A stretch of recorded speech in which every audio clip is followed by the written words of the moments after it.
Alors, on va s'intéresser aujourd'hui à la correction du 31, page 331. Alors, cet exercice, il est assez intéressant parce qu'il va utiliser une formule qu'on n'utilise pas si souvent que ça en terminale. C'est que le produit scalaire U scalaire V peut s'écrire comme une comparaison avec les normes. Et cette formule, en vrai, elle vient de la norme de U plus V au carré est égale à norme du U au carré plus 2U scalaire V plus norme de V au carré, c'est-à-dire une sorte d'identité remarquable. Et on intervient, cette formule, quand on connaît les trois côtés d'un triangle et qu'on cherche un des angles. Alors qu'avant, vous ne pouviez faire ça que si vous aviez des triangles rectangles pour appliquer des formules de trigo.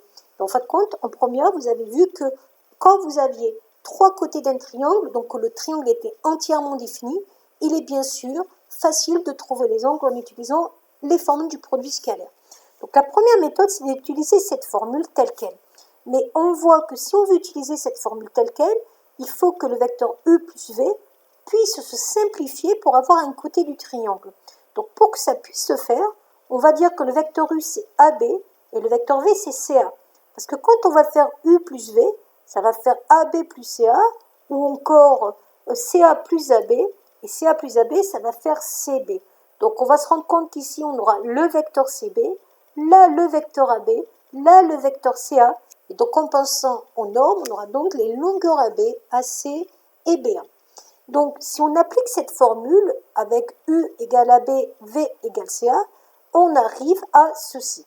Et donc ce que je vous ai expliqué, c'est que AB plus CA, en vrai c'est CA plus AB, avec la relation de Schall, CA plus AB ça fait CB. Donc je vais quand même le préciser ici, que ce n'est rien d'autre que la relation de Schall. Donc CA plus AB, donc CA plus AB, c'est CB. Donc ça, la relation de Schall, c'est quelque chose d'important à connaître. Donc CA plus AB.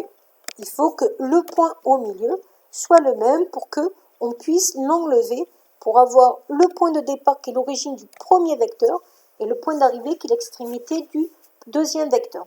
Et ça va nous permettre d'avoir la longueur CB au carré moins la longueur AB au carré moins la longueur AC au carré. Or, la longueur CB, on vous l'a donnée, c'était 3 racines de 2, AB c'était racine de 14, AC c'était racine de 30, donc il vous suffit après de faire les calculs et vous tombez sur moins 13. Alors vous tombez sur un nombre négatif, c'est normal, parce que ici on n'a pas pris AB scalaire AC. Donc pour avoir AB scalaire AC, il suffit de dire que AC ce n'est rien d'autre que moins CA. Et donc si c'est moins CA, on peut sortir le moins, et donc moins 13, ça va donner 13. Et quand vous avez fait ça, après, vous allez utiliser la deuxième formule que vous connaissez du produit scalaire, qui est que le produit scalaire s'écrit en fonction des normes et du cosinus de l'angle. Donc pour chercher le cos, il suffira de faire AB scalaire AC sur la longueur AB, la longueur AC. Vous remplacez par les valeurs et vous trouvez l'angle en partant de la touche cos-1 ou arc cos et en faisant attention d'être en degrés. Donc là, j'ai 50,6 degrés. Il y avait une méthode qui était un peu plus rapide en modifiant un tout petit peu la formule. Parce que ici, vous voyez que j'ai été obligée de faire une deuxième méthode une deuxième étape pour calculer le AB scalaire AC. C'est que cette identité remarquable, tout à l'heure, je l'avais écrite avec un signe plus. Mais si je l'écris avec un signe moins, ça m'arrange beaucoup plus. Donc, même procédé que tout à l'heure, norme de U au carré moins 2U scalaire V plus norme de V au carré. Ce qui fait que si je veux isoler le U scalaire V, ça va me donner la formule de dessus.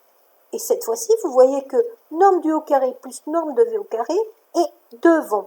Donc si j'applique cette formule, tout de suite, je me retrouve avec la longueur AB au carré, la longueur AC au carré, et je me retrouve avec AB moins AC. Mais AB moins AC, c'est pareil que CA plus AB, donc c'est pareil que CB. Et là, directement, je me retrouve avec une valeur positive du produit scalaire.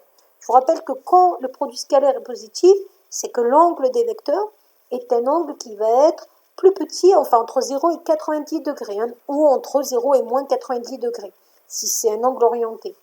Et donc un angle qui sera donc aigu. Et donc, même méthode que tout à l'heure, je fais exactement la même chose pour trouver l'angle que je cherche. Voilà.